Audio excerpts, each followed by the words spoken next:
जब अनुष्ठान करते हैं तो हम लोग कई बार भूल जाते हैं कि किस शक्ति को हम लोग पुकारने जा रहे हैं। माँ गायत्री साधारण शक्ति नहीं है। ऐसा नहीं है कि सिर्फ वो हंस के ऊपर बैठी हुई हैं, नीर चीर को धारण करती हैं, सिर्फ ये छोटा सा कार्य माँ गायत्री नहीं कर रही दोस्तों। माँ गायत्री जो कार्य कर रही हैं उनके बराबर शक्ति, ऊर्जा, सामर्थ्य और बल को जन्म दे पाना और किसी शक्ति के द्वारा संभव ही नहीं, और किसी के द्वारा संभव ही नहीं। हम लोग यदि उपनिषदों को पढ़ें तो उपनिषद में एक बड़ी प्यारी सी लाइन आती है। उपनिषद में एक श्लोक आता है कि अष्ट चक्रा नव द्वारा, ये जो 8 चक्रों वाली और 9 द्वारों वाली हमारी देह है, तो ऋषि कहते हैं अष्ट चक्रा नव द्वारा देवानाम पूर अयोध्या तस्याम हिरण्यमय कोश स्वर्गो लोके ज्योतिषावृतः। वो कहते हैं कि ये जो हमारी देह है अष्ट चक्रों वाली, 9 द्वारों वाली, इसी को देवताओं की राजधानी अयोध्या समझना चाहिए। यही है हमारा शरीर, और इसी के अंदर भगवान विद्यमान है। उनने हिरण्यमय कोश के अंदर अपने आप को बंद कर लिया है, और जिस शक्ति से बंद किया है ज्योतिषावृतः, उनने अपने चारों ओर एक ज्योति फैला दी है। वो ज्योति हमें सीधे भगवान तक पहुंचने नहीं देती।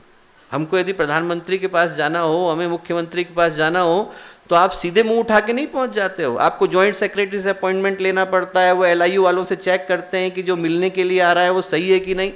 आपको पूरे प्रोटोकॉल का पालन करना पड़ता है जब आप बड़ी शक्ति को पुकारते हैं। वैसे ही भगवान कहते हैं कि मुझ तक आना है, आपको मुझ तक पहुंचना है, ज्योतिषावृता। आप इस ज्योति से पहले मिलो, गायत्री से पहले मिलो, वो बताएंगी तो मैं आपसे मिलने के लिए तैयार हूँ।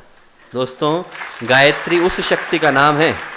उपनिषद के ऋषि कहते हैं कि गायत्री उस शक्ति का नाम है जो परमेश्वर के स्वरूप का रक्षण करती है। सामान्य व्यक्ति को छोड़ दीजिए, परमेश्वर के स्वरूप का रक्षण करने वाली जो शक्ति है वो माँ गायत्री है, और उस शक्ति को हम लोग पुकारते हैं। यदि हम लोग ध्यान से देखें तो इस संसार में हर चीज तो बदल ही रही है। रूप, रिश्ते, आकार सब कुछ बदल गए हैं। जो कभी पुत्र बहलाते थे वो आज पिता कहलाते हैं। भाई, बंधु, हमारे जितने नाते, रिश्ते, संबंध, हमारे पद, हमारी उम्र, हमारी आयु, हमारी लंबाई, हमारी चौड़ाई सब बदल रही। आसपास की हवा बदल रही है, पानी बदल रहा है, मौसम बदल रहा है, सब कुछ बदल रहा है। ये संसार क्षण प्रतिक्षण बदल रहा है, और इस परिवर्तन वाले संसार में एक चीज है जो कभी नहीं बदलती। जो कभी नहीं बदलती उसका नाम परमात्मा है। यहाँ जो निरंतर बदल रहा है, इस पूरे बदलने वाले संसार में एक सत्ता है, शाश्वत है, सत्य है, निरंतर एक जैसी बनी हुई है, शुद्ध है, चैतन्य है, अपरिवर्तनीय है। और उस सत्ता का नाम दोस्तों परमात्मा है, परमेश्वर है, भगवान है, ईश्वर है, सच्चिदानंद है। आप जो कहना चाहें कह लें, पर शक्ति वही। एकम सद्विप्रा बहुधा वदन्ति, शक्ति वही है। नाम पुकारने वाले अलग अलग हो जाते हैं। जैसे हम लोग रामायण पढ़ें तो रामायण में जब भगवान राम ने धनुष को ताना तो उस समय में उस घटनाक्रम को हर व्यक्ति ने अलग अलग तरीके से देखा। आप रामायण में पढ़ेंगे कि जब राम ने धनुष तागा है तो जो शत्रु हैं वो भयभीत होकर के देख रहे हैं। जितनी महिलाएं हैं वो वात्सल्य रूप में देख रही हैं, उनको राम छोटे दिखाई पड़ रहे हैं। किसी को भगवान राम रौद्र रूप में दिखाई पड़ रहे हैं, किसी को भगवान राम दास्य रूप में दिखाई पड़ रहे हैं। जिसने जिस तरह से देखा, जाकी रही भावना जैसी, उसने उसी तरह से भगवान को उस समय में देखा। भगवान तो एक, देखने के तरीके बदल जाते हैं। कहीं पर एक कहानी में पढ़ता था कि एक जगह पर 2 लोग मिलकर के लड़ाई कर रहे थे। एक अंग्रेज आया था और एक भारतीय था। और अंग्रेज कह रहा था वाटरमेलन है, वाटरमेलन है, और जो भारतीय था वो कह रहा तरबूज है, तरबूज है। एक व्यक्ति आया, हिंदी भी जानता था, अंग्रेजी भी जानता था। बोले भैया एक ही चीज़ है, तुम दोनों अलग अलग नाम के लिए लड़ रहे हो। वैसे ही लोग लड़ते रह जाते हैं दोस्तों। फिर सदगुरु आते हैं तो बताते हैं कि वही ईश्वर है भैया, वही गॉड है, वही अल्लाह है, वही एक है। आप अलग अलग नामों के लिए लड़ रहे हो, पर बात एक ही की जा रही है। एको देवः सर्वभूतेषु गूढ़ः सर्वव्यापी सर्वभूतांतरात्मा। उपनिषद कहता है कि देवता एक ही है, सभी प्राणियों के हृदय में वही स्थित है। एको देवः सर्वभूतेषु गूढ़ः सर्वव्यापी सर्वभूतांतरात्मा कर्माध्यक्ष, कर्म का अध्यक्ष है, सर्वभूतादिवास, साक्षी चेतो केवलम निर्गुणश्च। सभी कर्मों का साक्षी है, इन्वॉल्व नहीं होता। केवलम, उसके अलावा इस संसार में कुछ है नहीं। निर्गुणश्च, प्रकृति का कोई गुण उसको छू नहीं सकता। वो दोस्तों उस शक्ति का नाम परमेश्वर है, जो हर समय हमारे चारों ओर है।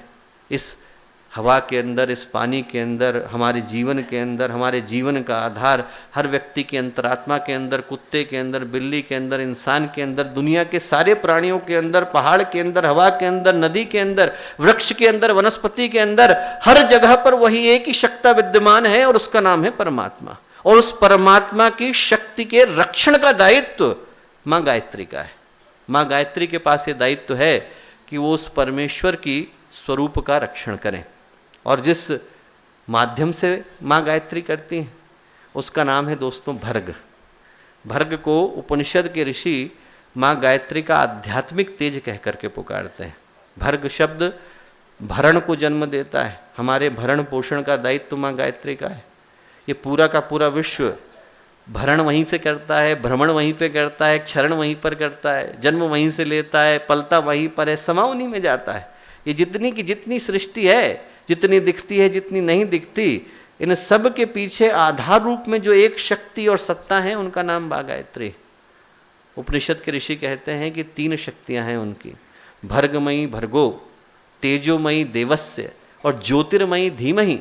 और ये जो 3 गुण हैं ये 3 कामों को करते हैं। एक परमेश्वर के स्वरूप का रक्षण करती हैं, वो है गायत्री। एक पूरी सृष्टि को जन्म देती हैं, वो है सावित्री। और एक प्रकृति के और परमात्मा के आनंद को लोगों तक पहुंचा रही हैं, उसका नाम है सरह। और सरह से सरिता शब्द आया और सरह से सरस्वती आया। वो जो गायत्री, सावित्री, सरस्वती, ये माँ गायत्री की ही 3 शक्तियां हैं जो माँ गायत्री ने अपने मंत्र के अंदर भर्गो देवस्य धीमहि के रूप में धारण कर लिया है। उस मंत्र का एक एक शब्द एक एक ब्रह्मांड को जन्म देता है। उस मंत्र का एक एक शब्द यूं ही नहीं, ऐसे ही नहीं है कि उसको ला करके रख दिया गया। गायत्री मंत्र के एक एक शब्द में ताकत इतनी है कि वो अपनी ऊर्जा से एक एक सृष्टि को और एक एक ब्रह्मांड को जन्म दे सकता है। और उस माँ गायत्री को और माँ गायत्री की 3 शक्तियों को दोस्तों हम इस अनुष्ठान में पुकारते हैं। वही 3 शक्तियाँ 3 लोकों का निर्माण करती हैं।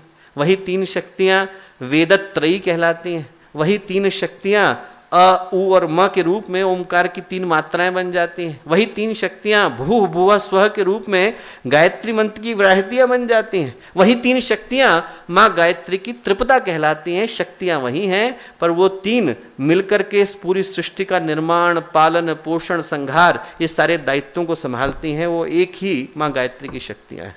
हम लोग जब उपनिषद पढ़ते हैं तो उपनिषद में एक बड़ी प्यारी सी लाइन आती है।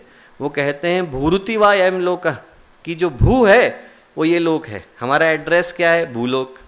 भूरुति वा अयम लोक, भुवः अंतरिक्ष, भुवः जो है अंतरिक्ष लोक है।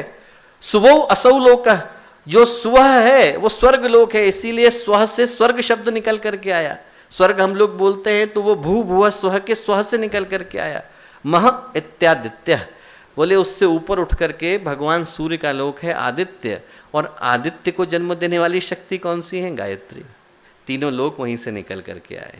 इस पूरी सृष्टि का निर्माण वहीं से निकल करके आया और उस शक्ति को हम लोग पुकारते हैं।